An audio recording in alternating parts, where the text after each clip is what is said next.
buenos días. Tengo el agrado de presentar a la Magíster María Teresa Lugo, quien está a cargo de la conferencia Aprendizaje, Tecnología e Innovación. María Teresa Lugo es magíster en Nuevas Tecnologías aplicadas a la educación por la Universidad Autónoma de Barcelona y licenciada en Ciencias de la Educación por la Universidad de Buenos Aires. Ha realizado estudios de especialización en enseñanza para la comprensión en Harvard University School of Education y en la dirección de centros educativos en la Universidad Autónoma de Barcelona. Su campo de trabajo es la integración de las tecnologías de la información y comunicación en los sistemas educativos y la gestión educativa. Desde el año 2004 se desempeñó como coordinadora de proyectos TIC y educación del Instituto Internacional de Planeamiento de la Educación de la UNESCO, sede regional de Buenos Aires. Ha escrito libros, revistas y diversos artículos sobre políticas digitales, el fracaso escolar y las políticas TIC en América Latina. Actualmente es profesora investigadora en la Universidad Nacional de Quilmes, Argentina, y coordinadora de la iniciativa Generation Unlimited para Argentina en la UNICEF Argentina. Queda con ustedes la Magíster María Teresa Lugo.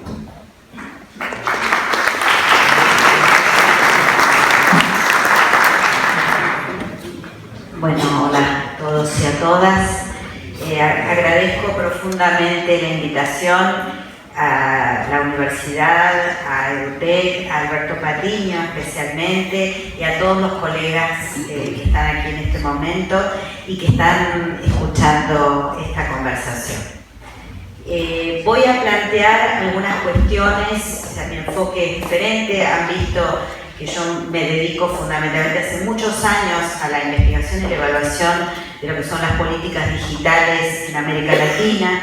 Esa es mi perspectiva. Vengo del planeamiento, de la planificación, de la política pública, y desde ese lugar es que voy a invitarlos a compartir conmigo algunas cuestiones, algunas tendencias que tienen que ver, y a mí me gusta plantearlo en estos términos, con una mirada que podríamos decir que es la mirada del helicóptero. ¿Por qué? Porque voy a trabajar en algunas líneas con ustedes desde la macropolítica, algunas cuestiones de la mesopolítica y también algunas pinceladas vinculadas con lo micro, con lo que ocurre en las instituciones educativas en el aula. Voy a ir modificando estas miradas y compartiendo algunos de los hallazgos que hemos encontrado recorriendo la región, recorriendo los países de América Latina, tanto desde el Instituto de UNESCO como ahora con el trabajo en UNICEF, vinculado con cuáles son aquellos contextos, aquellas perspectivas, aquellos desafíos que tenemos como región y que de alguna manera ponen en cuestión algunos de los elementos que ayer planteaba Francesc Pedró y que nos hacen contextualizar mucho de lo que se ha venido trabajando en el día de ayer y por supuesto las interesantes reflexiones que hemos tenido en el día de hoy. Bueno, voy a comenzar. En primer lugar quería iniciar con esta frase de Saramago que me encanta, de 1984, de su libro El año de la muerte de Ricardo Reis, y él planteaba: parecía que habíamos llegado al final del camino y resulta que resulta una curva abierta a otro paisaje y a nuevas curiosidades. Esto que de alguna manera me hace pensar en esta imagen, en este clima de época que nos ha tocado y que está impactando no solo lo que hacemos en el aula, lo que aprenden nuestros estudiantes, sino también nuestra vida cotidiana, parte de lo que se ha venido conversando en el día de ayer. Pero quería solo compartir con ustedes estos datos para mover algunas de hasta de las subjetividades que esto está generando y los cambios a nivel de las relaciones, no solo en el aula, sino en la vida de cada uno de nosotros. En un minuto de internet se miran 700.000 horas en Netflix. Muchos de nosotros, quizás alguno hasta lo está haciendo en este momento con su teléfono celular, ¿no? Se suben 46.200 fotos en Instagram. 900.000 personas se conectan en Facebook en un minuto, algunos de ustedes. 3.5 millones de usuarios buscan en Google algo, por ejemplo, el currículum, corroborando a ver si efectivamente es lo que dice ser. Se envían 452.000 tweets y se reproducen 4 millones de horas de video en YouTube. Fuerte, ¿no? Esto nos da esta idea de volumen, velocidad y variedad, las 3B en español. Ahora, algo pasa con lo que tenía que pasar, ¿no?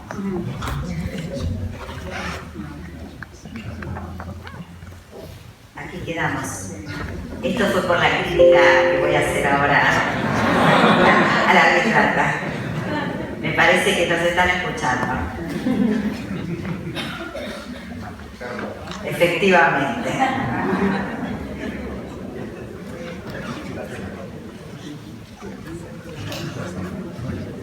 Bueno, van a esperar un minuto.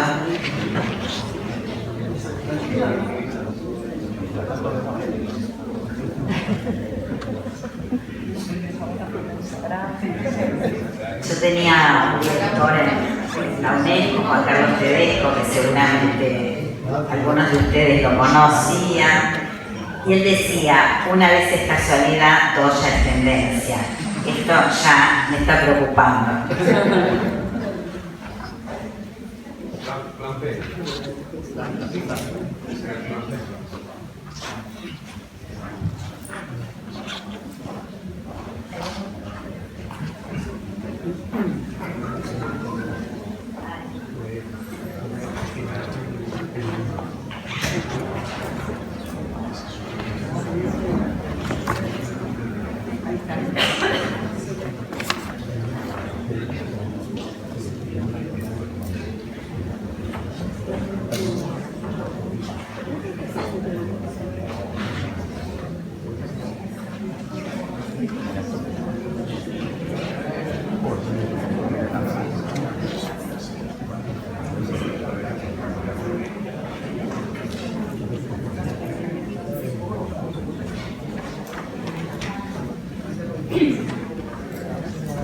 Bueno, vamos a intentar. A ver, bueno,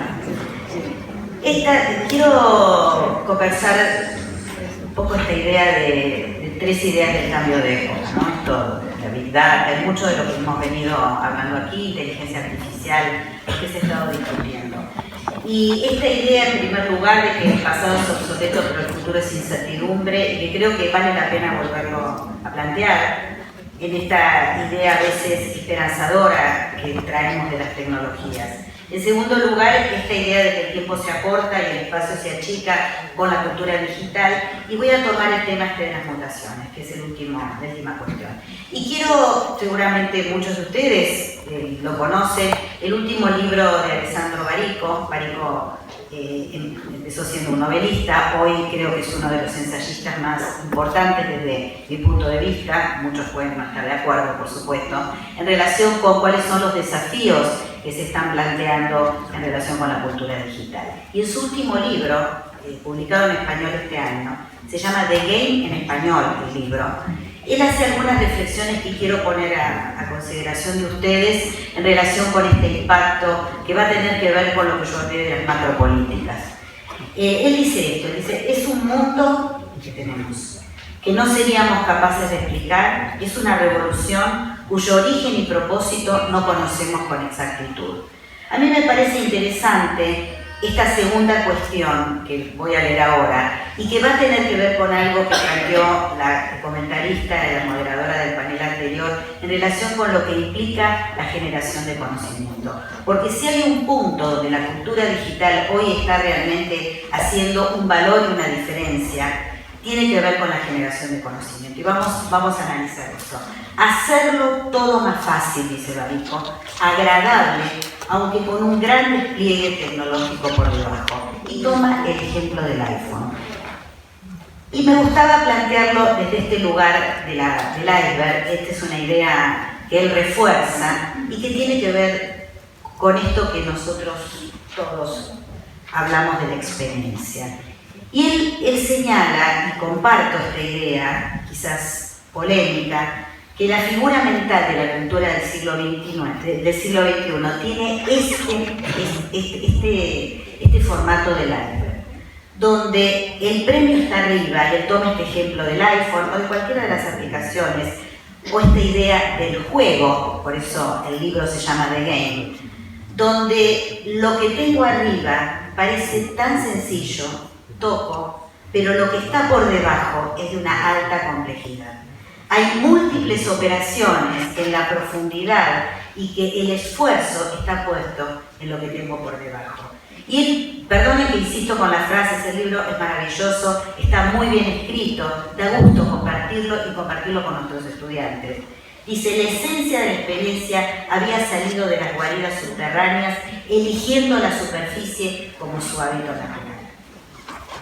Si tuviéramos que pensar en la figura mental de la cultura del siglo XX, sería este iceberg invertido, donde lo que aparece en primer lugar es el caos, la complejidad, estas percepciones superficiales, el trabajo, la aplicación, la paciencia y el esfuerzo va para abajo.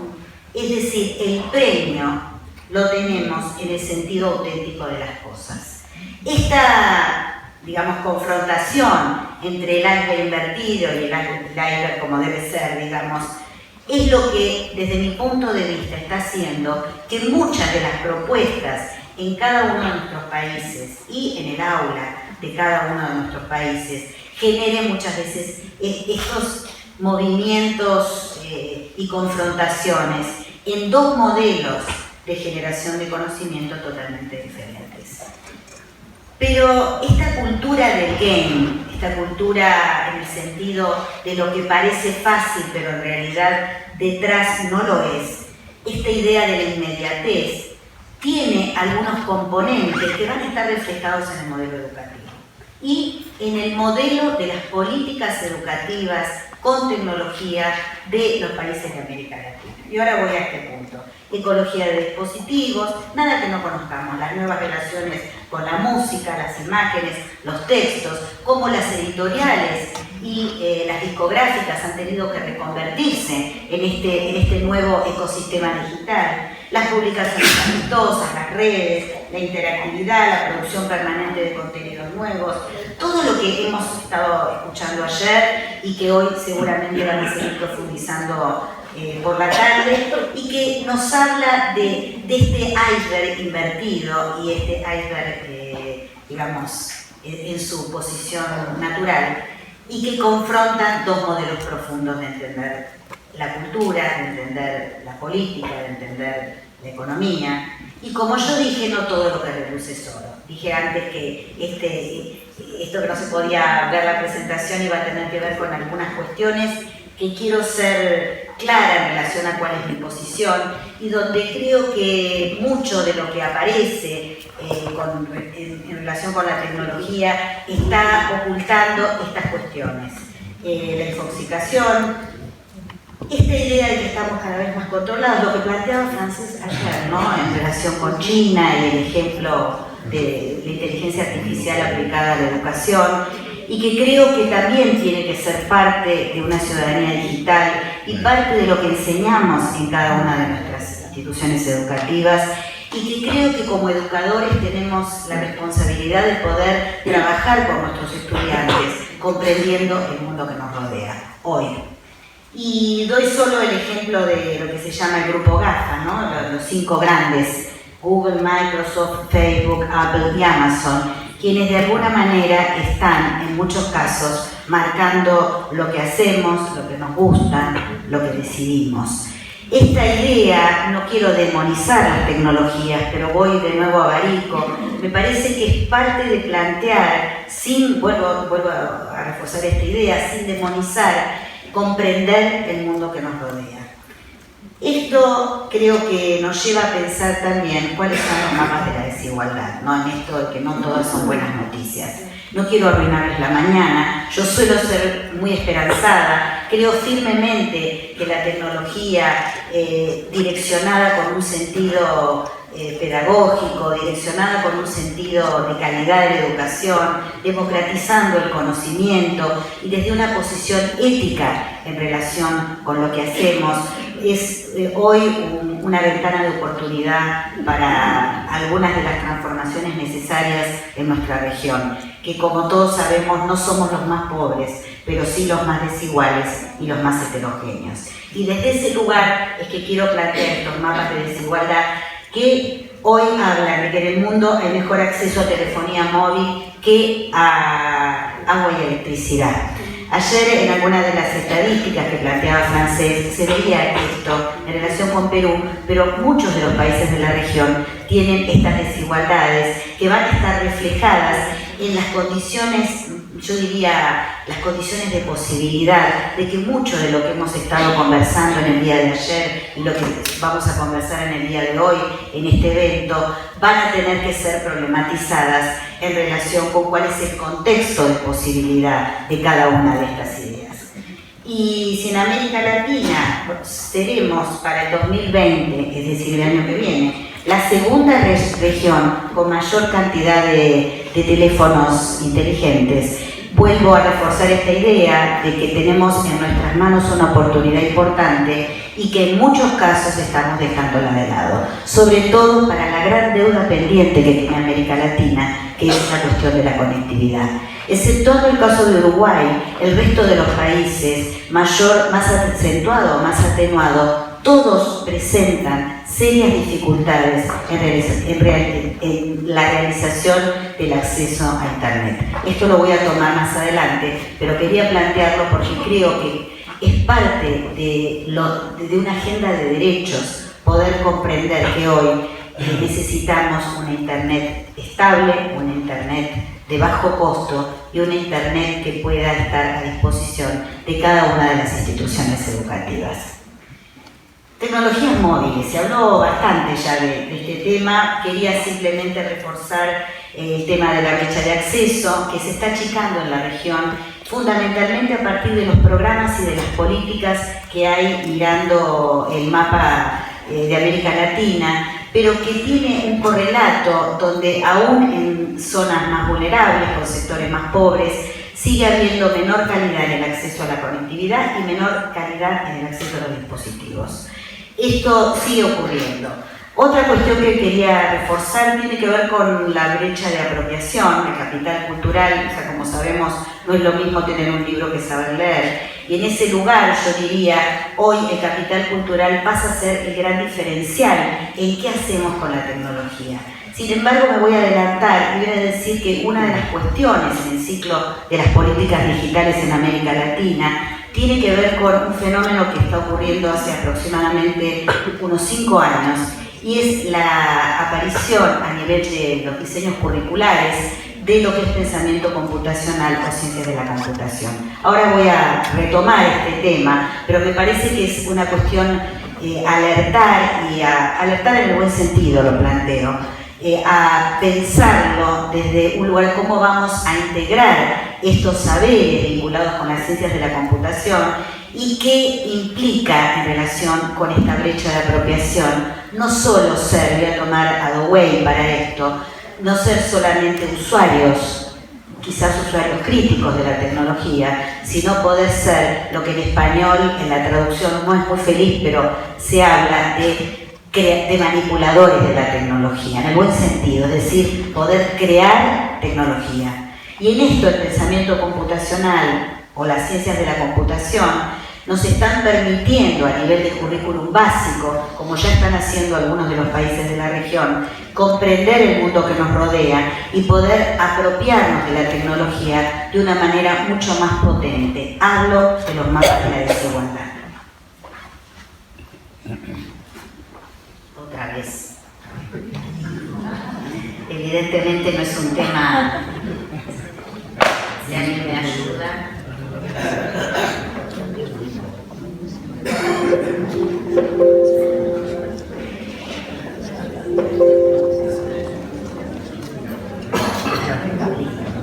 Bueno, hablé del ciclo de las políticas y desde ese lugar voy a señalar lo que en nuestros estudios aparece, digamos, como algunos de los momentos o los hitos. ¿Ya estaría?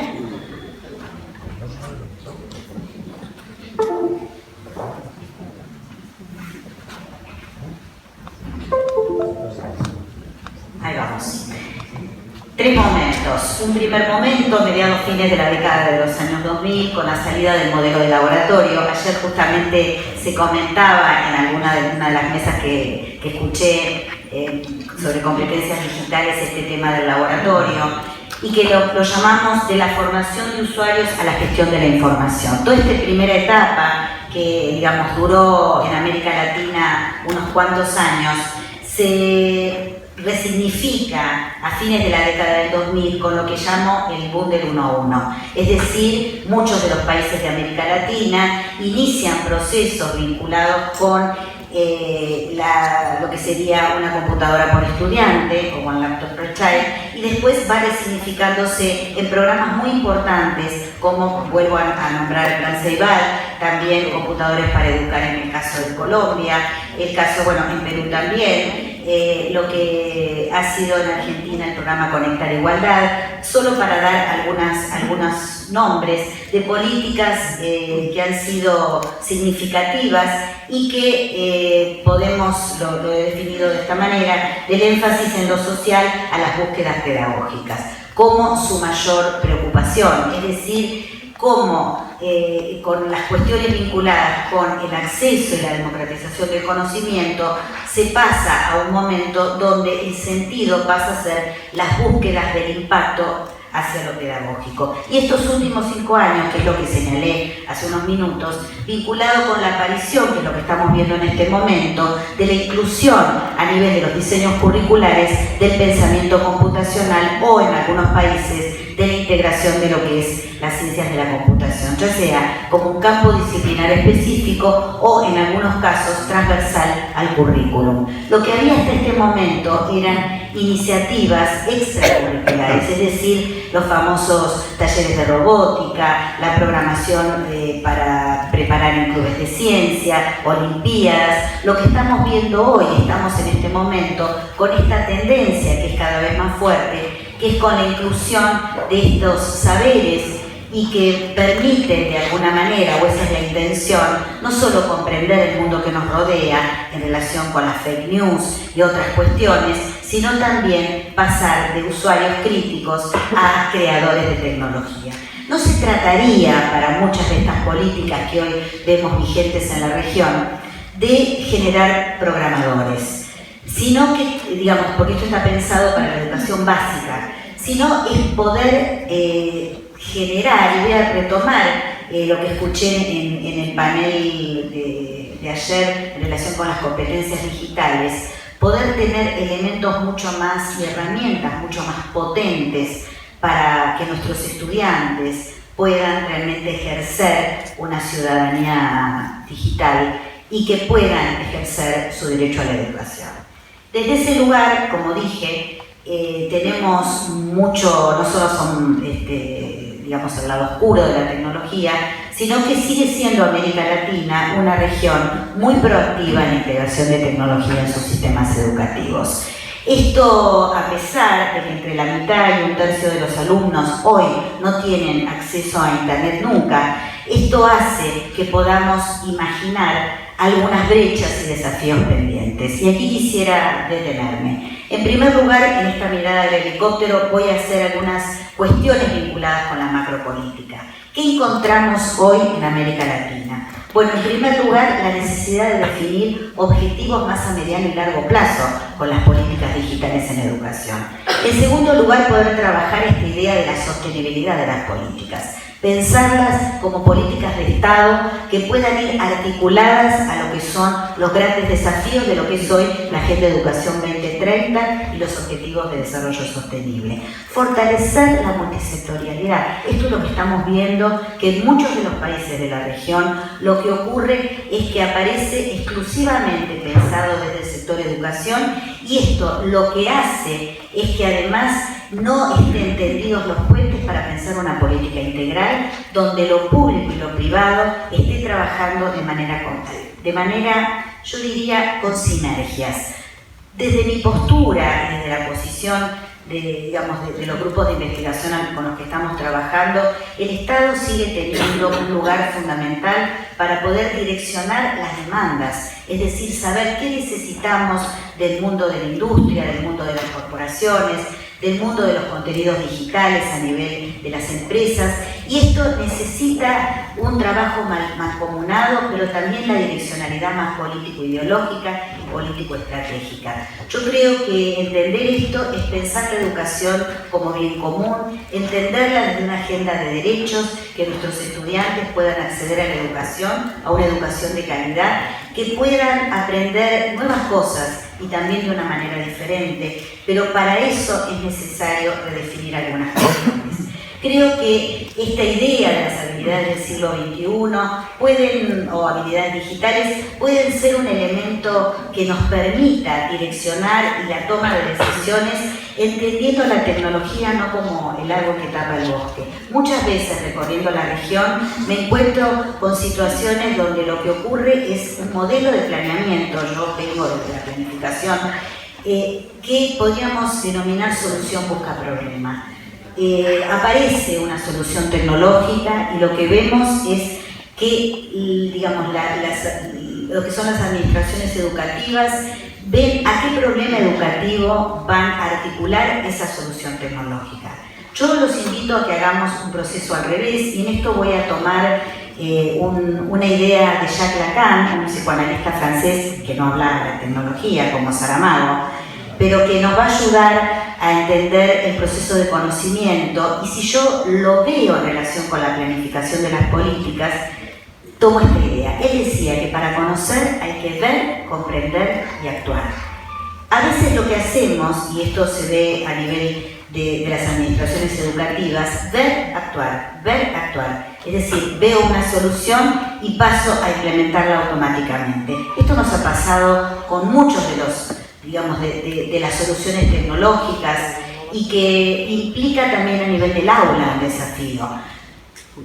Otras veces lo que hacemos es ver y actuar, es decir, nos quedamos todo el año lectivo haciendo análisis, diagnosticando, y no pasamos a lo que serían las líneas de acción. Entonces yo los invito, tanto a nivel micro como a nivel de la macropolítica, a poder pensar un modelo de inclusión de tecnología en los sistemas educativos que vaya en la sintonía del ver, comprender y actuar. Es decir, que podamos trabajar los tres momentos, sabiendo que la imagen objetivo a donde yo quiero llegar se va a ir transformando conmigo.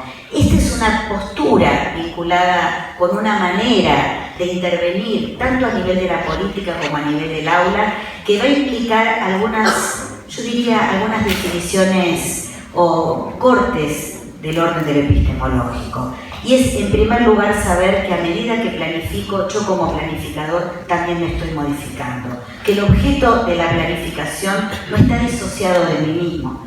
Acá, digo, simplemente para el que le interese el tema, trabajamos desde la línea de Carlos Matus, de la planificación estratégica situacional, que nos permite identificar estos tres momentos del ver, comprender y actuar, y el poder trabajar la idea del cambio y de la innovación como un momento espiralado y como una sucesión, no de etapas, sino de momentos más atenuados y menos acentuados. Voy a continuar. ¿Quiénes son nuestros estudiantes? Esta pregunta que podríamos también complementar con ¿de quién es la escuela? ¿De quién? Y para eso, pensando en lo que planteó Jesús recién, de aulas, podríamos llamar aulas heterogéneas, itinerarios de aprendizaje, secuencias, esta idea de que los estudiantes no son todos iguales, que tienen diferencias no solo intergeneracionales, que son las más evidentes, sino también diferencias intrageneracionales. Sabiendo que no navegan, que viven conectados, quiero compartir con ustedes un pequeño video que habla de cuáles son los desafíos de esta generación, que por primera vez en el mundo son el 25% de la humanidad, y como nos gusta decir a nosotros en este nuevo proyecto de generación única o generación sin límites, son el 100% del futuro. There are 1.8 billion young people in the world today. That's a lot. Most of us live in lower-income countries.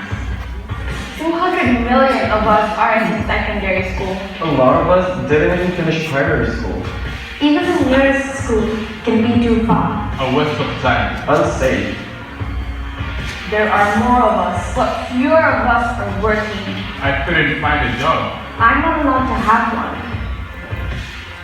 These are our generation's problems. But our generation has a solution. They're global and local. They're innovative. And they work. We have the solutions. And you have the power. The expertise. The resources. So let's co-create. Refine. Scale up. We need classrooms that are online and on point. A second chance if at first I don't succeed. It doesn't stop at literacy or numeracy. We need new skills too. Problem-solving skills. Soft skills. Math skills. 1 in 3 women aren't learning, training, or working, as opposed to 1 in 10 men. I don't need to find my voice, I have a voice. I just need to be heard. And we won't stop searching for new ideas. We can connect every school in the world to the internet. Instantly translate languages, so we can work anywhere. Right into a career. Our generation is 25% of the population, but 100% Of the future. Join us. Join us. Join us. Generation Unlimited.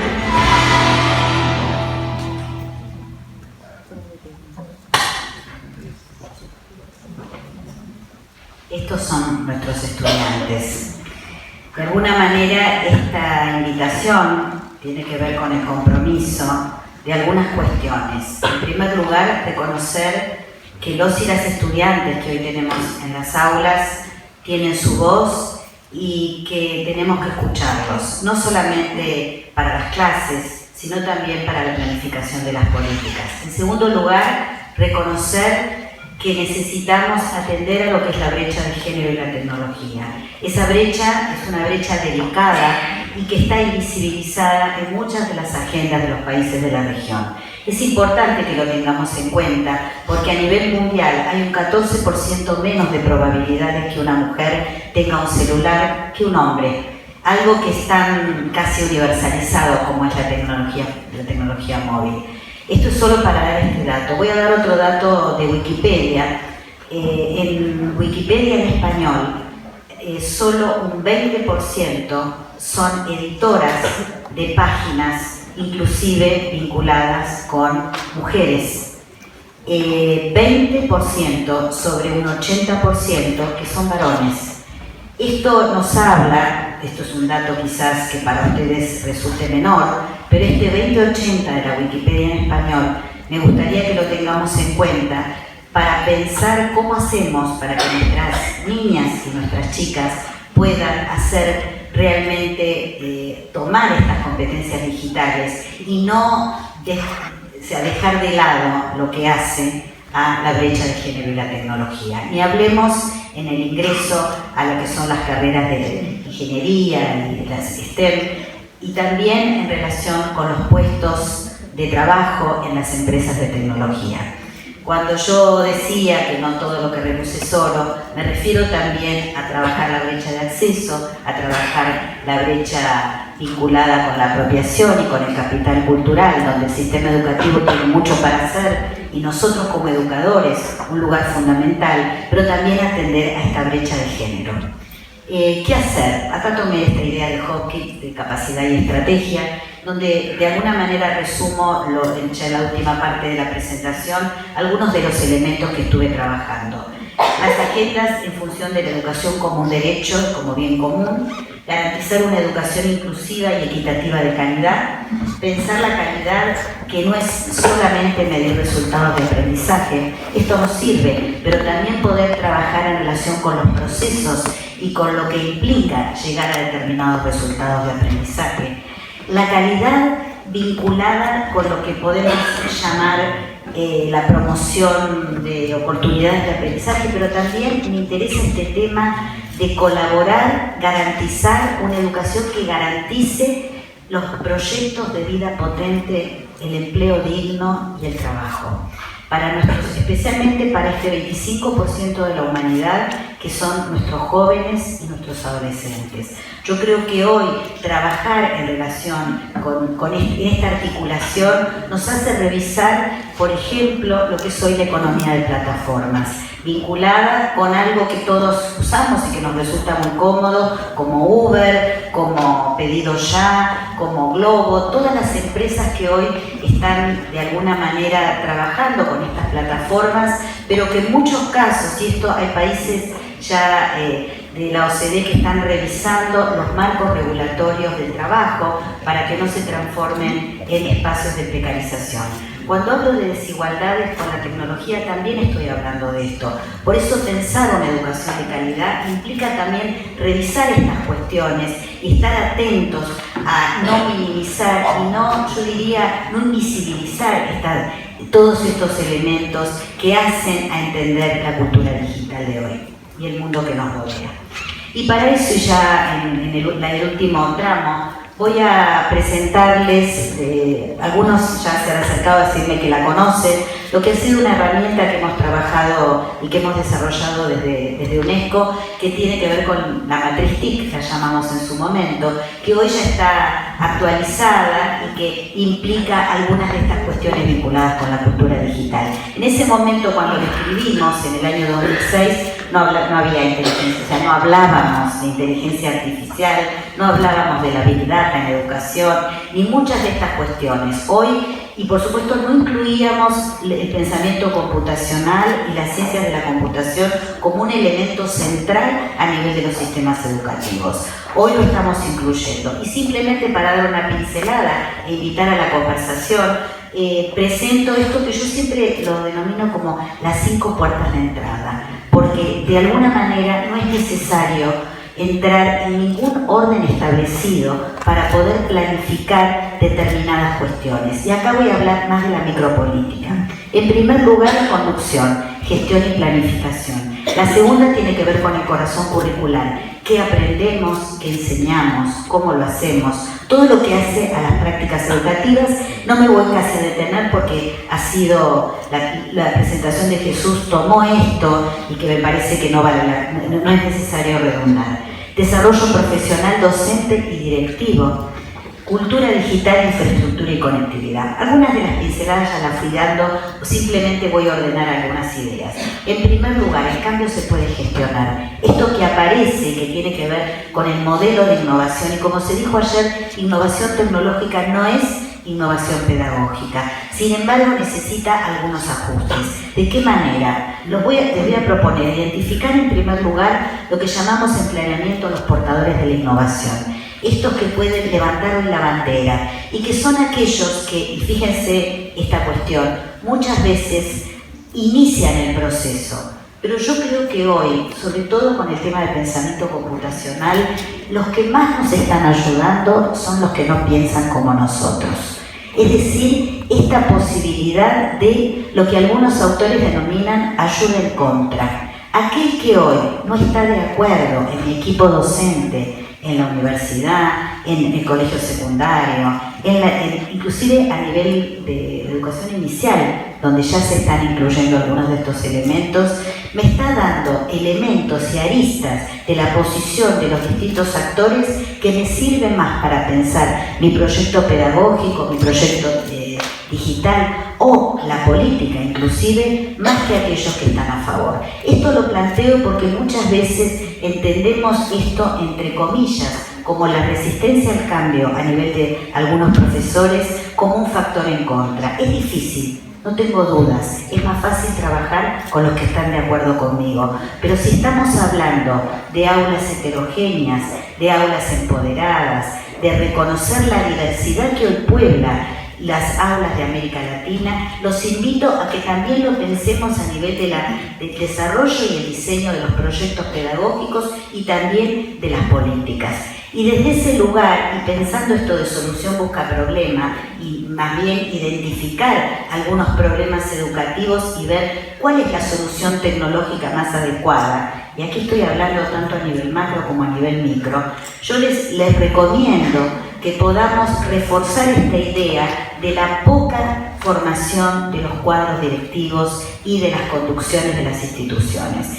Hay también, y vuelvo a esto, un 80-20 de esfuerzos en América Latina para trabajar la formación, tanto la formación de los profesores y maestros, y solo un 20% de esfuerzos y de acciones vinculadas con la formación directiva. Esto tenemos que poder modificarlo, pensando por supuesto en un liderazgo mucho más distribuido, un liderazgo que reconozca los organigramas informales que hoy se están presentando con la inclusión de la tecnología a nivel de los sistemas educativos. Quiero también reforzar esta idea que me parece que es importante, sacarnos de encima la resistencia al cambio de los profesores. Yo creo que pensar un modelo de cultura digital vinculado con la escuela, con los procesos de enseñanza, con los procesos de aprendizaje, es también recuperar estas visiones que no comparten la misma visión. A veces hay cierta fantasía en relación con el consenso. Yo creo que es importante trabajar con la diferencia y esto lo vemos muy claramente con la inclusión de la tecnología. Vale la pena. Voy a reforzar esta idea.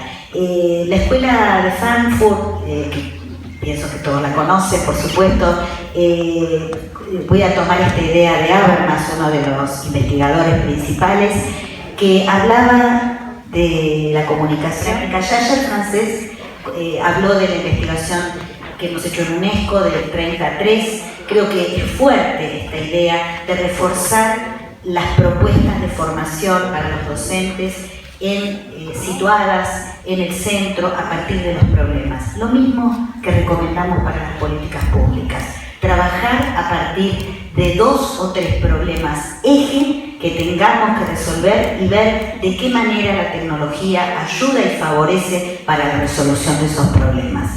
Y también saber, y esto es polémico lo que voy a plantear, que la formación en cascada no funciona. No está sirviendo la formación de formadores, de formadores, de formadores. Esto implica una reconsideración en relación con los presupuestos que hay en los países, pero que da la línea de que no es solo una cuestión de recursos económicos, sino que es cómo direccionamos también esos recursos económicos para que tengan un impacto real y concreto en la transformación de la educación. Si nosotros sabemos que uno de los problemas, y voy a hablar fundamentalmente de la escuela secundaria en América Latina, tiene baja relevancia curricular y desconexión con lo contemporáneo, tenemos mucho para hacer en ese sentido.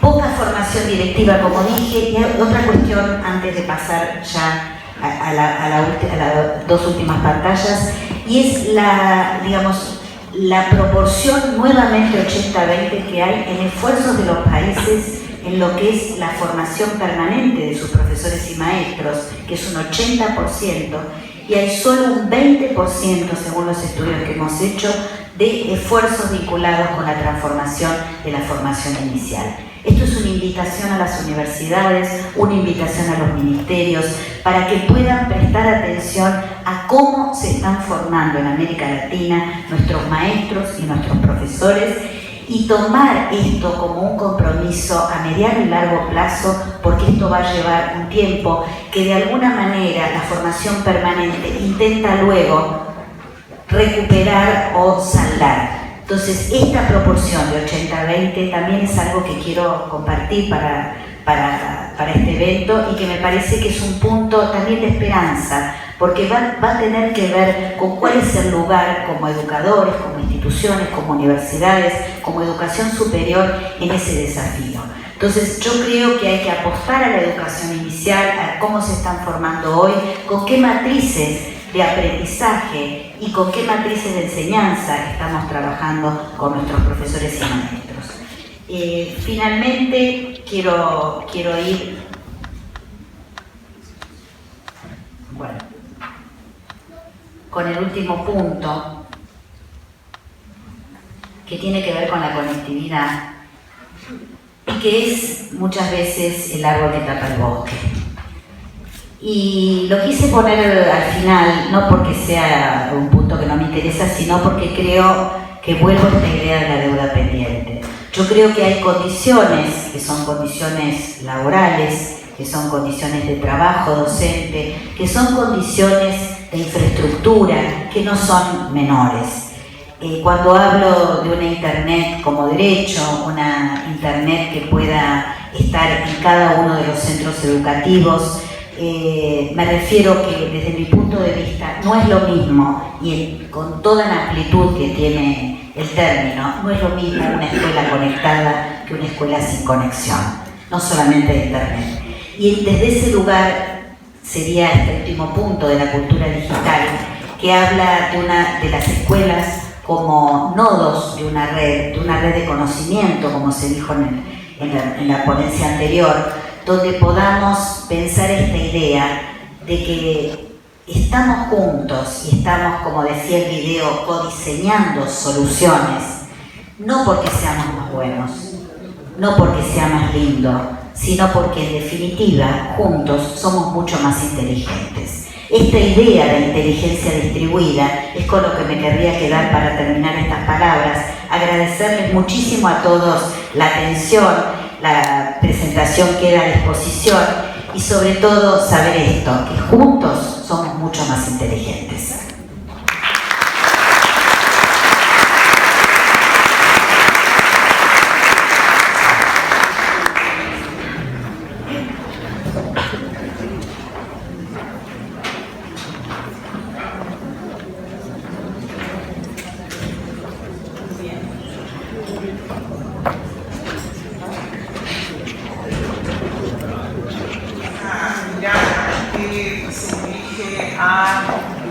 Cómo las tecnologías pueden reducir las diferencias, no solamente las diferencias de género, sino las diferencias de todo orden de cosas.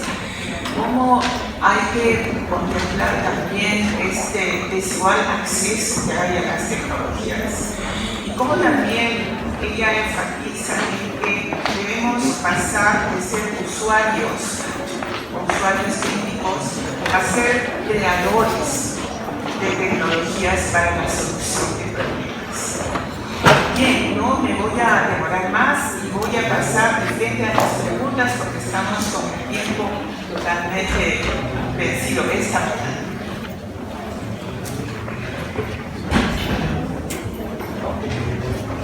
A ver, una pregunta que dice: ¿qué riesgos aprecia para la democracia en una opinión pública liviana que se debate entre fake news y desconfianza de la clase política?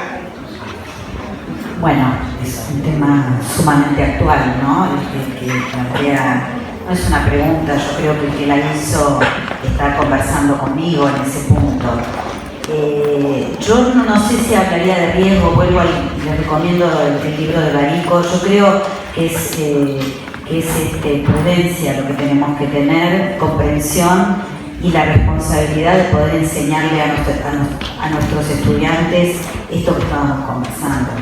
Yo creo que el tema de las fake news es una cuestión crítica, puede dar vuelta a una elección, lo hemos visto, cómo juegan las empresas de tecnología en esto, lo hemos visto, es decir, esto no es una fantasía, o sea, creo que hoy forma parte, diría, de lo que tenemos que poder comprender y ayudar a nuestros estudiantes sin una visión demoníaca de las tecnologías, pero digamos tampoco con una mirada ingenua. Esa sería mi visión frente a todo esto. Yo creo que tenemos hoy un papel central y es recuperar también, cuando hablaba de que tengo, a pesar de lo que digo, una visión esperanzadora, es porque creo que para nosotros como educadores y como institución educativa tenemos digamos, una posibilidad de recuperar un lugar clave y fundamentalmente desde el punto de vista de las competencias digitales, de la ética y de la democracia.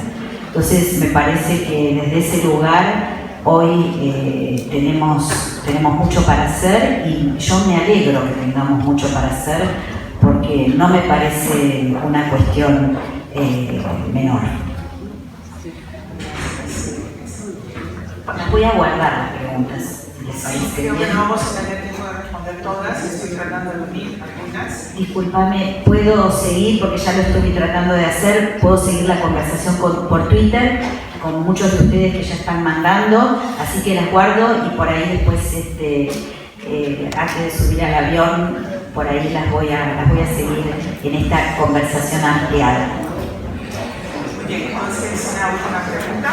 A nivel curricular, en primera infancia en América Latina, ¿cuál es la experiencia en formación e inclusión de contenidos en cuanto al pensamiento computacional? En cuanto a pensamiento computacional, bueno, esto es un debate.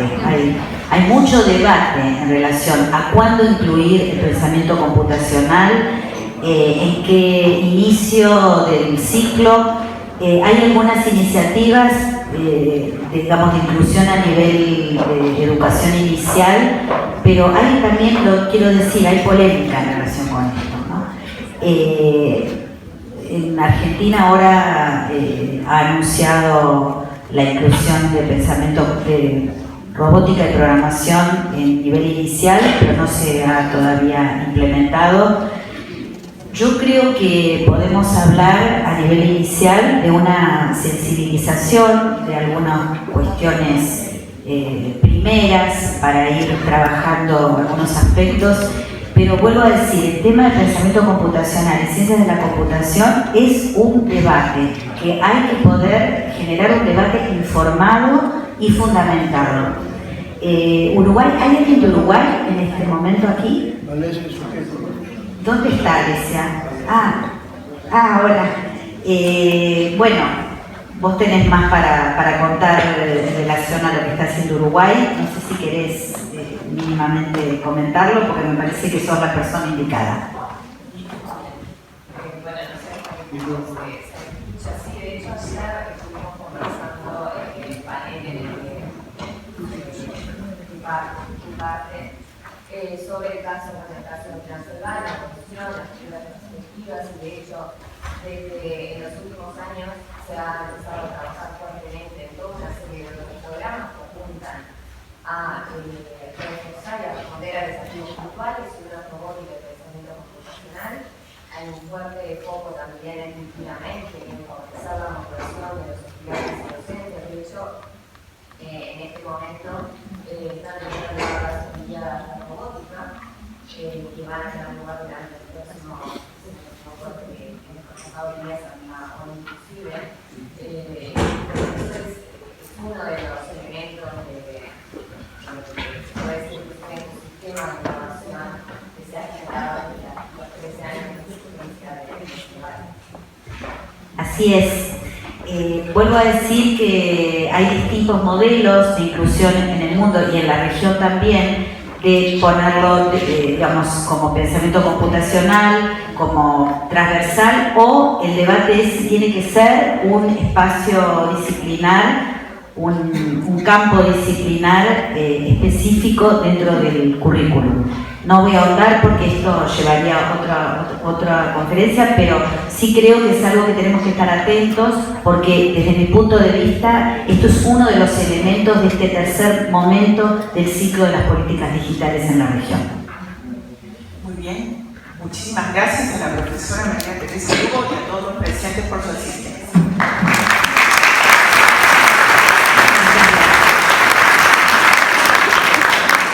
Agradecemos la participación de la doctora María Teresa Lugo en esta conferencia.